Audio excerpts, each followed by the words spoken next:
ఇప్పుడు present situation చెప్పాలంటే బయట ఐటీ కష్టం ఉంది. అప్పుడు చంద్రబాబు నాయుడు ఉన్నప్పుడు చాలానే డెవలప్ చేసిండు.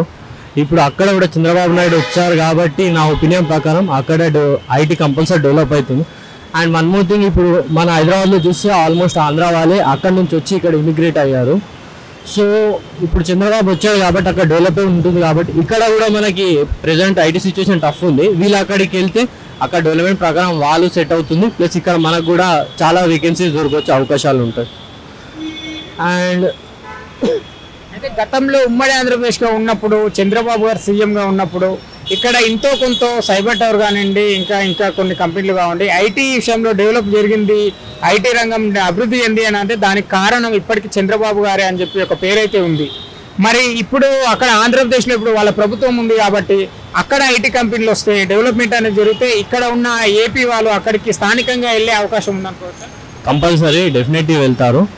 ఎందుకంటే ఇప్పుడు ఫస్ట్ ఐటీ అనేది తెచ్చింది చంద్రబాబు నాయుడు, తర్వాత కేసీఆర్ గారు వచ్చి ఉన్నదాన్ని డెవలప్ చేసిండు అంతే. సో ఫస్ట్ చంద్రబాబు నాయుడు గారు చేశారు కాబట్టి అక్కడ ఇప్పుడు వచ్చారు.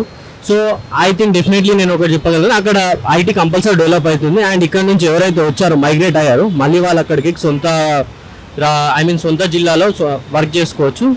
సో వాళ్ళు కూడా డెవలప్ అవ్వచ్చు. అక్కడ ఐటీ చాలానే డెవలప్ అవుతుంది చంద్రబాబు నాయుడు గారు.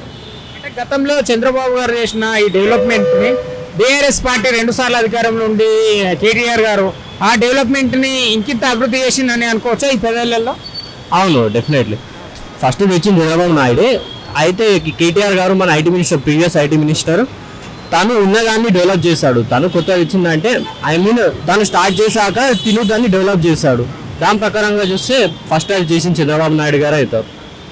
ఇప్పుడు ఏపీలో కొత్తగా ఏర్పడ్డ ప్రభుత్వంలో సీఎం చంద్రబాబు గారు, డిప్యూటీ సీఎం పవన్ కళ్యాణ్ గారు, ఇక్కడ ఐటీ మినిస్టర్ నారా లోకేష్ గారు, ముగ్గురు కలిసి అక్కడ ఐటీ డెవలప్మెంట్ కానీ ఇంకా అక్కడ కావాల్సిన కంపెనీలు తెచ్చే అవకాశం ఉందనుకోవచ్చా? ఇక్కడ తెలంగాణతో పోల్చుకుంటే ఏపీలో అభివృద్ధి అనేది సాధ్యం అనుకోవచ్చా? ఇప్పుడు వీళ్ళు ముగ్గురు ఉన్నారు, పవన్ కళ్యాణ్ గారు, చంద్రబాబు నాయుడు గారు, నారా లోకేష్. సో వీళ్ళు ముగ్గురు ఉన్నారు కాబట్టి ఇక్కడికంటే అక్కడ ఇంకెక్కువ డెవలప్ చేయగలరు వాళ్ళు అనుకుంటే. అండ్ కంపెనీస్ కూడా చాలా రావచ్చు. దీన్ని బట్టి చెప్పగలం ఏంటంటే ఫ్యూచర్లో తెలంగాణ కంటే ఆంధ్ర ఇంకా డెవలప్ కావచ్చు ఐటీ పరంగా. అవును, అది ఇంకా బాగా డెవలప్ అవ్వచ్చు. అలా నా అభిప్రాయం అది. అవును, చాలా మంది వాళ్ళు మైగ్రేట్ అయింది జాబ్ పర్పస్. సో వాళ్ళ సొంత జిల్లాలో, సొంత రాష్ట్రంలో దొరికితే వాళ్ళు కంపల్సరీ రిటర్న్ వెళ్ళిపోతారు కదా. సో అక్కడ కూడా డెవలప్మెంట్ చాలానే జరుగుతుంది. రాష్ట్రానికి వాళ్ళు వెళ్ళిపోతే ఇక్కడ స్థానికంగా ఉన్న తెలంగాణ వాళ్ళకు కూడా అవకాశాలు వచ్చే అవకాశం. అవును, ఇప్పుడు ప్రెజెంట్ సిచ్యువేషన్ చూస్తే బయట జాబ్స్ దొరకడం చాలా కష్టం. ఎందుకంటే అక్కడ వాళ్ళు ఇక్కడ మైగ్రేట్ అయ్యి ఇక్కడ జాబ్ చేస్తున్నారు. అంతే, మన ఆంధ్రానే కాకుండా వేరే వేరే రాష్ట్రాల నుంచి వచ్చి కూడా ఇక్కడ డెవలప్ అవుతారు. సో వాళ్ళకి అక్కడ సొంత రాష్ట్రంలో దొరకంగా ఇక్కడ ఖాళీ అయిపోతుంది, వేకెన్సీ ఇక్కడ ఉంటుంది కదా. సో మన వాళ్ళకు కూడా ఇక్కడ జాబ్ దొరికే అవకాశాలు జరుగుతాయి. నా ప్రకారంగా అయితే చూసిన డెవలప్మెంట్ అంతా ఏం లేదు. ప్రీవియస్ ఐటీ మినిస్టర్ కూడా అంత డెవలప్ చేసింది లేదు. సో ఇప్పుడు వీళ్ళైతే చేయగలరని ఆశిస్తున్నాను.